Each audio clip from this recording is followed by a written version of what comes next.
எங்கள் அப்பா எங்களுக்கெல்லாம் சாமி மாறுறா, அவரையே சந்தேகப்பட வச்சிங்களாடா ஃப்ராடு கழுதைங்களா, உங்களுக்குலாம் இதுக்கப்புறம் கம்பி என்றது மட்டும்தான்டா ஒரே வழி, போ போ போ உள்ளே போ உள்ளே போ அப்படின்னு சொல்லிட்டு இப்போ வந்து அந்த கிருஷ்ணான்னு அந்த பையன் ஒரு பெரிய ஃப்ராடுன்னு கண்டுபிடிக்கிறதும் இதுக்கு யார் காரணங்கிறத கண்டுபிடிக்கிறதுக்கான ப்ரெடிக்ஷன் தான் அது.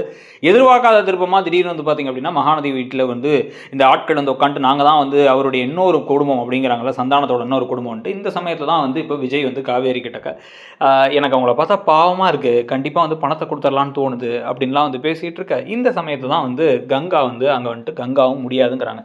காவேரி சொன்னதான் நானும் சொல்கிறேன், யாருக்கும் அந்த பங்கெல்லாம் கொடுக்க முடியாது, நீங்கள் என்ன 6ல் 1 பங்கு கொடுக்கலாங்கிறீங்களா, ஒரு பங்கும் அவங்களுக்கு கிடையாது, எங்கள் அப்பாவோட சொத்து, அதுக்கு வந்து கடன் அடைக்கிறதுக்கு நாங்கள் கஷ்டப்பட்டோம், எங்கள் அம்மாவோட நகையை வச்சு எல்லாத்தையும் அடைச்சோம், எல்லாத்தையும் நாங்கள் வந்து கஷ்டப்பட்டு பாடுபட்டு சேர்த்து வச்சு அதில் போராடி பசுபதி கூடலாம் வந்து எல்லாத்தையும் மீட்டெடுத்தா இப்போ வந்து ஈஸியாக வந்து இவன் வருவானுங்களாமா, நோகாமல் நொங்கு சாப்பிட்டு போவாங்களா அப்படிங்கிறத சொல்லிட்டு எனக்கு இன்னொரு விஷயமும் ரொம்ப குழப்பமாக இருக்குது.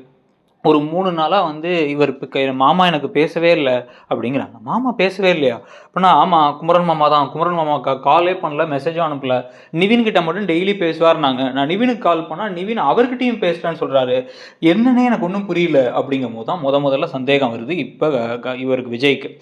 விஜய்க்கு சந்தேகம் வரும்பொழுதே காவேரிக்கு சந்தேகம் வருது, அந்த மாதிரிலாம் மாமா இருக்க மாட்டார், மாமா மலேசியா போனதுலேருந்து என்ன நடந்துச்சு, கடைசியாக என்னக்கா மெசேஜ் அனுப்பினார் அப்படின்னு கேட்டால், கடைசியாக அனுப்பின மெசேஜே வந்து இந்த குடும்பம் வந்து அப்பாவோட இன்னொரு குடும்பம் தான் அப்படின்னு சொல்லி சொன்னார்ல, அதுதான் கடைசியாக வந்த மெசேஜ், அதுக்கப்புறம் மெசேஜே வரல அப்படின்னா என்ன, இப்போ கரெக்டாக அதை மட்டும் சொல்லிட்டு அப்படியே காணாமல் போயிட்டாரா, இதில் என்னமோ டவுட் இருக்க மாதிரி இருக்கு, இதில் ஏதோ பின்னாடி ஆள் இருக்க மாதிரி இருக்கே அப்படின்னு யோசிக்கும் பொழுது தான் ஒரு மிகப்பெரிய விஷயத்தை இப்போ கண்டுபிடிக்க போகிறாங்க, எப்படிப்பட்ட ஃப்ராடுகளாக இருக்கானுங்க இவங்கெல்லாம் அப்படிங்கிறத.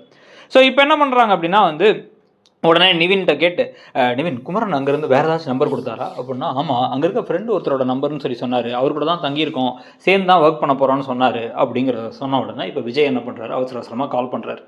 கால் பண்ணி அந்த ஃப்ரெண்டை பிடிக்கலான்னு பார்த்தா அந்த ஃப்ரெண்டு ஃபோனே எடுக்கல, என்ன பண்ணுறதுன்னு புரியல. இந்த சமயத்தில் அந்த கிருஷ்ணா இவங்கெல்லாம் சேர்ந்து வந்து, ப்ரோ என்ன முடிவில் இருக்கீங்க, எங்களுக்கு பாதிக்கு பாதியாக பிரித்து கொடுத்துருங்க, இந்த 1 பங்கு 2 பங்கெல்லாம் வராது, அப்படி இல்லையா மொத்தமாக வந்து 9 பங்காக போடுங்க, இருக்கிற பிள்ளைங்க, அதுக்கப்புறம் வந்து எங்களுடைய புது பெரியம்மா, அப்புறம் எங்கள் அம்மா, அப்புறம் எனக்கு என் தங்கச்சிக்கு அப்படின்னு போடுங்க, 9 பங்கில் 3 பங்கு எங்களுக்கு கொடுங்க, அது கூட நான் பரவாயில்லன்னு ஒத்துப்பேன். அப்படின்னா கிட்டத்தட்ட வந்து எங்களுக்கு வந்து ஒரு 40% பங்காச்சு அமௌண்ட் வந்த மாதிரி ஆகிடும் எங்களுக்கு, சரி சந்தோஷம் எனக்கு அப்படிங்கும் போது, ஒரு நிமிஷம் இருப்பா பிளான் பண்ணிகிட்டு இருக்கோம், அதான் பேசிகிட்டு இருக்கோம், உனக்கு நல்லதாக ஒன்று பண்ணுறோம் அப்படின்னு சொல்லிட்டு இப்போ என்ன பண்ணுறாங்க அப்படின்னா, அங்கே இருக்கிற ஆட்களை வச்சு அந்த ஆளு ஃபோன் எடுக்காத ஆளை திருப்பி ஃபோன் எடுத்துட்டு அவர் என்ன சொல்கிறார் அப்படின்னா வந்து, குமரன் இங்கே தான்ப்பா இருந்தார், எங்கள் கூட தான் இருந்தார், ஒர்க் பண்ணிட்டு இருந்தார், ஒரு நாள் தூங்க போனோம், அவர் மட்டும் ஏதோ ஒரு ஃபோன் வந்துச்சு, நான் ஒரு இடத்துக்கு போயிட்டு வரேன்னு போனார், போனதுக்கப்புறம் அவர் வரவே இல்லை, இங்கே கம்ப்ளைண்ட் கொடுத்துருக்கோம் நாங்கள் அவரை காணான்னு சொல்லிட்டு, இங்கேயே எங்களுக்கு ஒன்றும் புரியாமல் தலையை பிச்சுக்கிட்டு இருக்கோம் அப்படின்னா, குமரனை காணாமா அப்படின்னு வந்து இப்போ தான் விஜய் யோசிக்கிறார். யோசிச்ச கையோடு அவர் என்ன பண்ணுறாரு அப்படின்னா வந்து, டக்குன்னு மலேசியாவில் அவருக்கு வந்து ஒரு ஃப்ரெண்ட் இருக்கார்,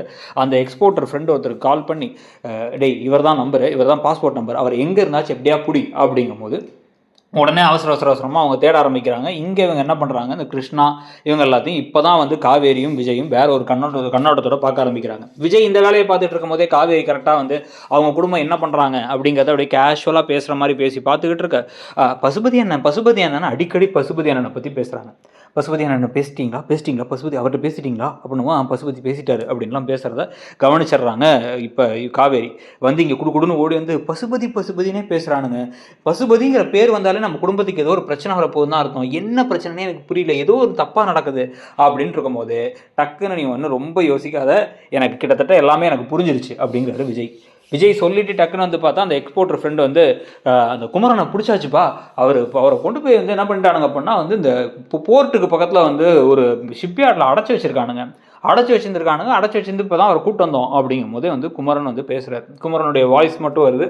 அவர் என்ன சொல்கிறார் அப்படின்னு வந்து பார்த்தா, விஜய் நான் வந்து இங்கே ஒரு திடீர்னு எனக்கு கால் பண்ணி வந்து ஒரு முக்கியமான விஷயம் உங்களுக்கு உடனே வந்து பேசணும், உங்களுக்கு வந்து ஒரு பெரிய ஒரு ஈவெண்ட்டில் வந்து உங்களுக்கு ஒரு வாய்ப்பு இருக்குது, நீங்கள் தான் காஸ்டியூம் டிசைனராக மொத்த ஈவெண்ட்டுக்கு இருக்கணும் அப்படின்னு கூப்பிட்டாங்க.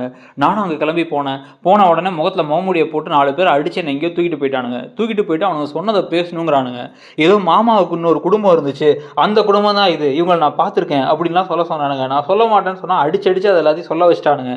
அதுக்கப்புறம் அவனுங்களை ஆளையே காணா கட்டி போட்டானுங்க. 2 நாள் சாப்பாடு தண்ணி கூட இல்லை, என்னன்னே எனக்கு ஒன்றும் புரியாமல் இருந்தேன் அப்படின்னு சொல்ல இப்போ தான் விஜய்க்கு எல்லாமே புரியுது, யார் இவனுங்க, என்ன விஷயம் பண்ணிகிட்டு இருக்கானுங்க அப்படின்ட்டு. அவர் டக்குன்னு என்ன பண்ணுறாரு அப்படின்னா வந்து இந்த விஷயத்த வந்து சரி ஓகே அப்படின்ட்டு பசுபதியை ஃபோன் பண்ணி, என்னப்பா தம்பி பசு எப்படிப்பா இருக்க, சரி ஒரு முக்கியமான விஷயம், நீ உடனே வீட்டுக்கு வாயேன் அப்படின்னு வந்து சொன்ன உடனே வந்து என்ன நடக்குது அப்படின்னா வந்து பசுபதி வந்து நான் ஏன்டா அங்கே வரணும் அப்படின்னு வரும், உனக்கு தான் வாழ்க்கைக்கு ஒரு முக்கியமான விஷயம் அப்படிங்கும்போது அவரும் கிளம்பி ஓகமாக வர வந்துட்டு என்ன ஃபோன் பண்ணி திமிரா பேசுகிற அப்படின்னு பேசிக்கிட்டு இருக்க. அவர் வந்தோடனே இந்த குடும்பம் லைட்டாக முகம் மாறுறதெல்லாம் பார்க்குறாங்க. முகம் மாறுறதெல்லாம் பார்த்ததுக்கப்புறமா தான் வந்து பார்த்தீங்க அப்படின்னா டக்குன்னு இல்லை இவங்களாம் உனக்கு தெரியுமா அப்படின்னா, இது மலர் நீயாமா, நீ எப்போம்மா இங்கே வந்த அப்படின்னா, இல்லைண்ணா அப்படின்னு அவங்க பேசுகிறாங்க. கோர்ட் ஸ்டேலாம் வாங்கிட்டு வந்திருக்காங்க, இப்போ இல்லைனான்னு புதுசாக அதை அப்படியே தயங்கி பேசுகிறாங்களேங்கிற மாதிரி இந்த பக்கம் காவேரி குடும்பம்லாம் வந்து பார்க்க ஆரம்பிக்க, அப்புறம் என்னம்மா ரொம்ப நாளாக ஆச்சு பார்த்து, அன்றைக்கி எதுவும் இந்தியாவுக்கு வரப்போகிறேன்னு சொல்லிட்டு இருந்தேன், இப்போ இந்தியாவுக்கு வந்த பிறகு பேசியிருக்கலாம்ல அப்படின்ட்டு, ஒன்றை மாதிரி இல்லைம்மா இவனுங்களாம், இந்த குடும்பம்லாம் என் மேலே ஒரு கொஞ்சம் கூட வந்து ஒரு நன்றி இல்லாத குடும்பமாக இருக்கானுங்க, என்னோட சந்தானத்தோடைய 2 குடும்பத்தில் உன் குடும்பம் தான் நல்ல குடும்பம் அப்படிங்கிற மாதிரி பேசிகிட்டு இருக்கும்போது இந்த பக்கம் அப்படியே கொத்தா வந்து இப்படி சட்டக்காலரை பிடிக்கிறாரு இப்போ விஜய்.